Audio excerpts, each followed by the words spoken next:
Shilin, galit na galit sa paninira ni Duday at Ella. Ang asim daw ng mga ugali ayon kay Shilin. Narito panoorin ang video. Okay, alam ko naman na marami na sa inyo ang nakapanood ng eviction night namin ni Ella at marami ng edit, pangbabash at nagtatanong sa amin kung bakit si Shilin ang binoto namin. Bakit laging si Shilin? Bakit bunot nyo si Shilin? Bakit ganun kayong kaibigan, backstabber, lahat na? Okay, mag-e-explain na naman ako kahit hindi naman dapat pero pagbibigyan ko kayo. Unang-una, eviction night that time. Since eviction night, syempre, eviction night yun eh. Kailangan may reason kami sa iboboto namin kung bakit siya yung bibigyan namin ng points. Ano bang gusto nyo dito? Di ba magpakatotoo? Walang deny, walang hindi bubulgar. Kasi eviction night yun, alangang magsinungaling kami, alangang may sabihin kaming words na pili lang. Ayun na nga yung time eh, para magsabi ng totoo, di ba? And ayun lang, sasabihin ko sa inyo, hindi namin ginawa yun para siraan si Shilin. Hindi namin sinabi yun para ipamuka sa social media na ganito yung ugali ni Shilin. Na never nga kami nag-isip ng ganyan. Ang gusto lang namin is malaman din ng tao kung ano yung napapansin namin because it was my honest observation sa isang ugali ng tao na napapansin ko over time. Wala kaming away ni Shilin, wala kaming gulo, never kaming nagtampuhan. Actually, sobrang tahimik ko pag nasa kwarto, pero nag-o-observe ako. Kaya kung sasabihin nyo guys, ang dami kasing nag-comment sa amin ni Ella na bakit, kung totoo kayong kaibigan, bakit hindi nyo idirekta? Ay, so kailangan pa namin idirekta para lang magbago yung isang tao. Kasi ang gusto namin, magkaroon siya ng self-reflection, ma-realize niya lahat ng ginagawa niya, alam niya yung actions niya, yung choice of words niya dahil kami yung nakakasama niya sa isang kwarto.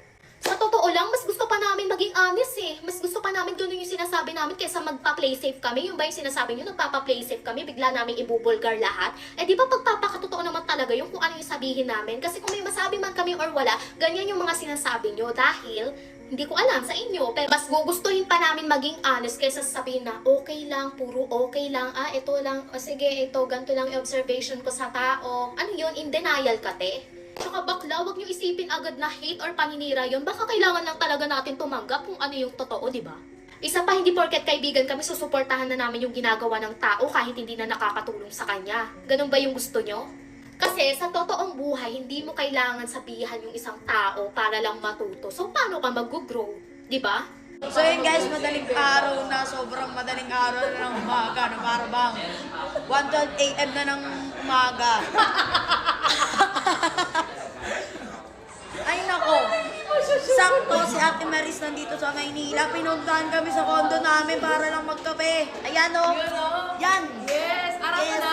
Ganyan ang tunay na mangkakape. Yan. Kasama ko pala si Seth. Mambabaita. Ito, mambabaita talaga to. Hindi namin siya magkape. So, yeah, kasama ko. Yes.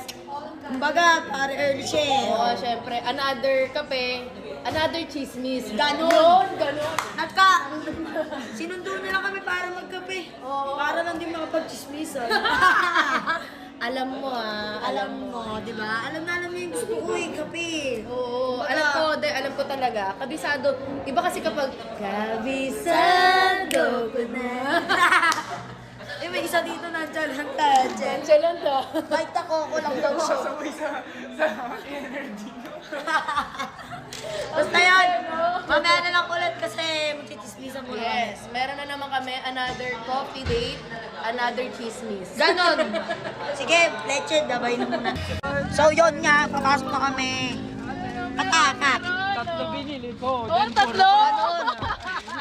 Eto, sa Ate Marie, sasamahan kami kahit saan. Oo, kahit saan sila magpunta guys. Kahit saan kami mapunta, tayo nasasama. Anong oras na Ate Marie? 3:20. 3:20. Oh, hindi AM. namin ini-edit yan ah. Kakagaling lang namin Kitang-kita, sa oh. Galaan Starbucks. Oo. Ngayon gala ulit.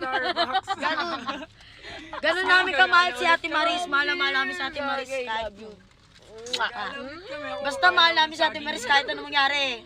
Yes, bebang for the win. Pataka. Kelbang.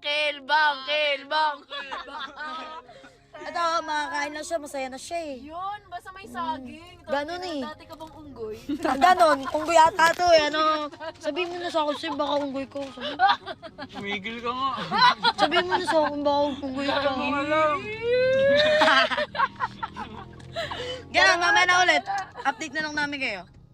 So yun guys, nandito na nga kami. May pinuntahan na naman kami mga parabang. Yan o. Yan o, trip nila. Yan, di ba? Anong oras na? 3:42 na ng umaga. Nandito pa rin kami, nagagala pa rin kami. Kakagaling lang namin sa gala, nagala ulit kami. Dire-diretso na to hanggang umaga. Yan sila, ang saya nila oh. Saya nila oh. Yan, trip nila. Yun. Masaya din naman ako. Ano lang, makdo lang, ganun. Ayaw pa magsitulog oh. Oh, gala kami for a day ngayon. Wala kami magagawa. Kumbaga banding na namin to eh. Ganun talaga. Diba solid? Oh, solid pati may black eye sa mata. Di ba pwede? Shade pa rin. Di ba pwede magpahinga muna sa mga ganyan?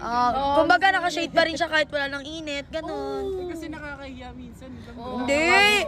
Proud ka dapat, may black eye ka sa mukha, di ba? Ay pataka, sige. Kulit mong bata ka na, mamakyo ka. Diyan, sobrang saya namin dito. Wala, dito lang kami. Trip-trip lang. Kumbaga, kwentuhan lang. Diba? Sobrang saya nila. Oh. Yan o. Diba? Wala na masyadong tao. Wala na masyado kami na lang. Ganun.